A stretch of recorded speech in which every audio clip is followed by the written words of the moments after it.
Estimados amigos, una vez más, el día de hoy el Congreso de la República ha cancelado el intento de poner nuevamente en la agenda del Parlamento Nacional la decisión de adelantar las elecciones generales y recortar los mandatos a las autoridades del gobierno y del propio Congreso Nacional. Esta noticia, que podría ser en otras circunstancias importante, en esta oportunidad, hay que decirlo con todas sus letras, no debería llamarnos la atención, porque creo que es la tercera, cuarta o quinta vez, y yo he perdido la cuenta, de que el Congreso promete, anuncia, a veces con bombos y platillos, que va a adelantar la agenda electoral, pero esta esperanza, que para muchos debiera ser la salida política a la crisis en el corto plazo, sin embargo, se viene aplazando o se viene cancelando simplemente. Y yo quisiera entonces, en esta oportunidad en que se ha producido, esta vez en el seno de la Comisión de Constitución, la clausura de la posibilidad de discutir si quiere el adelanto electoral y recortar los mandatos, un poco ingresar al fondo del asunto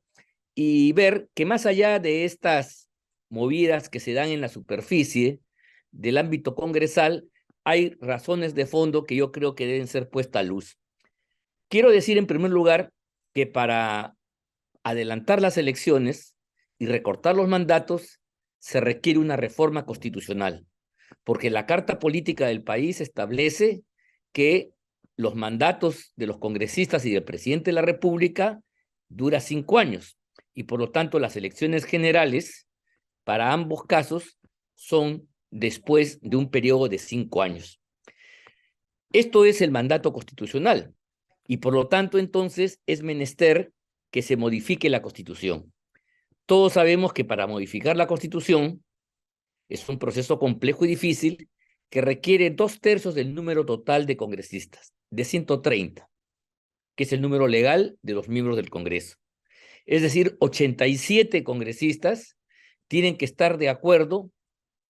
con reformar la Constitución para adelantar el cronograma electoral y recortar los mandatos. Y esto hacerlo en 2 legislaturas ordinarias y sucesivas. Como comprenderán ustedes, la valla es alta.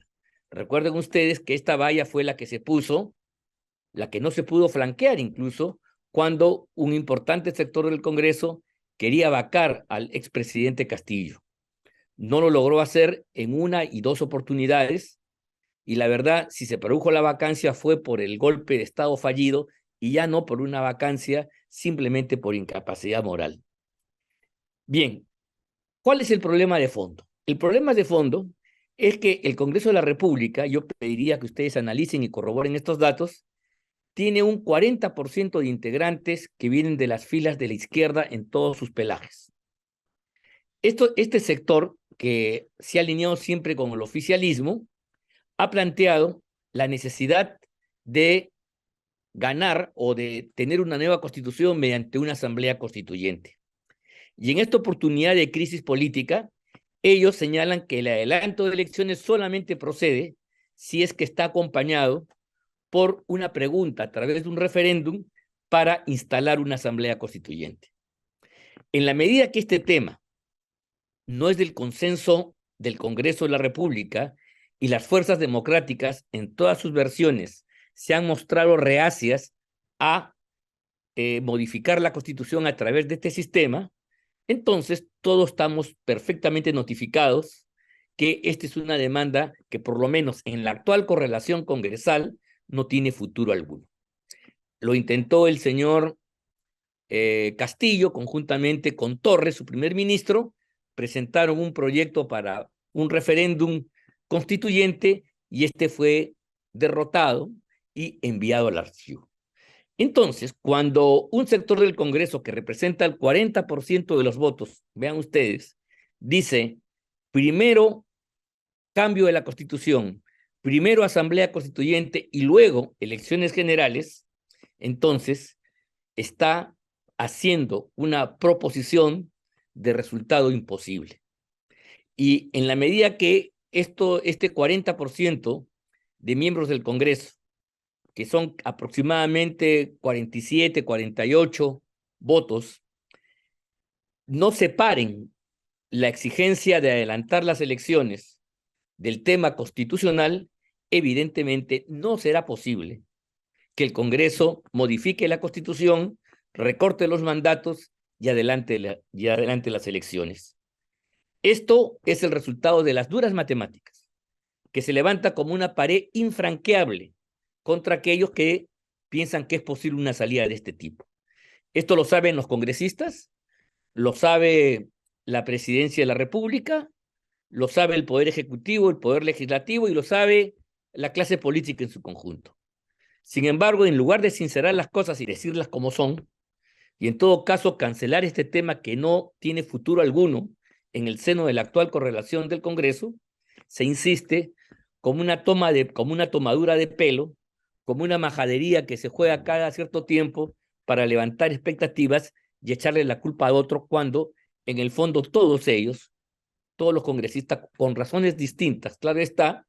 convienen en la posibilidad de permanecer en sus curules hasta el año 2026. Esta es la verdad de la milanesa